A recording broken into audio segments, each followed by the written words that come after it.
ಕನ್ನಡದ ಹಿರಿಯ ಸಾಹಿತಿ ಎಸ್.ಎಲ್. ಭೈರಪ್ಪ ನಿಧನರಾಗಿದ್ದಾರೆ.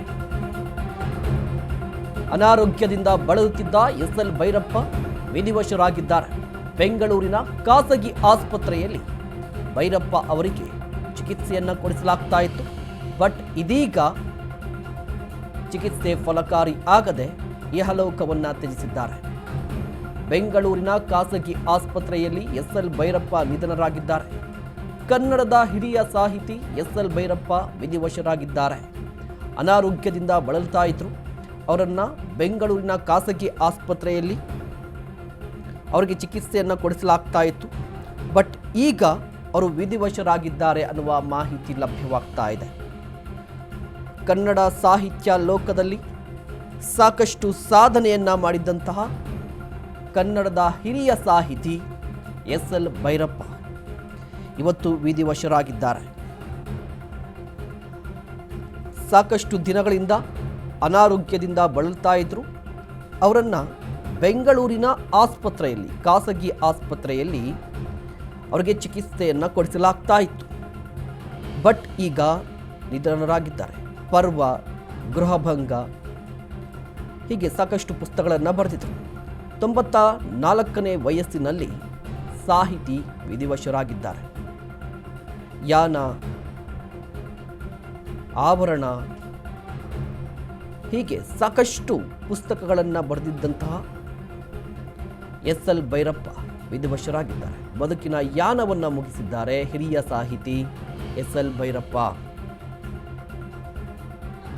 ಬರೋಬ್ಬರಿ 94 ವರ್ಷಗಳ ಸುದೀರ್ಘ ಜೀವನವನ್ನು ನಡೆಸಿದ್ದಂತಹ ಎಸ್.ಎಲ್.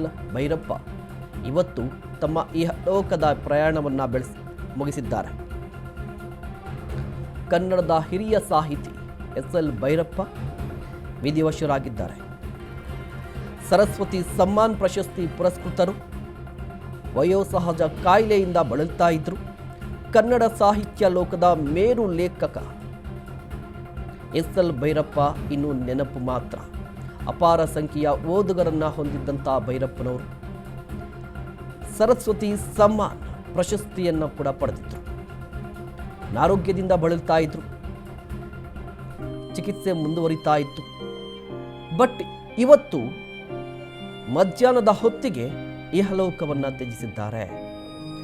ಅಪಾರ ಸಂಖ್ಯೆಯ ಓದುಗರನ್ನ ಹೊಂದಿದ್ದಂಥ ಎಸ್.ಎಲ್. ಭೈರಪ್ಪನವರು ತಮ್ಮ ಅಕ್ಷರದಿಂದ ಸಾಕಷ್ಟು ಅಭಿಮಾನಿಗಳನ್ನು ಹೊಂದಿದ್ದರು.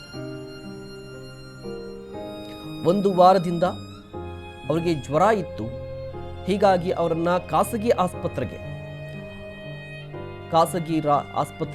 ದಾಖಲು ಕೂಡ ಮಾಡಲಾಗಿತ್ತು. ಕಳೆದ ಒಂದು ವಾರದಿಂದ ಕೂಡ ಅನಾರೋಗ್ಯದಿಂದ ಬಳಲ್ತಾ ಇದ್ರು. ಅಂದರೆ ಜ್ವರ ಜಾಸ್ತಿ ಇತ್ತು ಅವರಿಗೆ. ಸೊ ಆಸ್ಪತ್ರೆಯಲ್ಲಿ ದಾಖಲು ಮಾಡಲಾಗಿತ್ತು.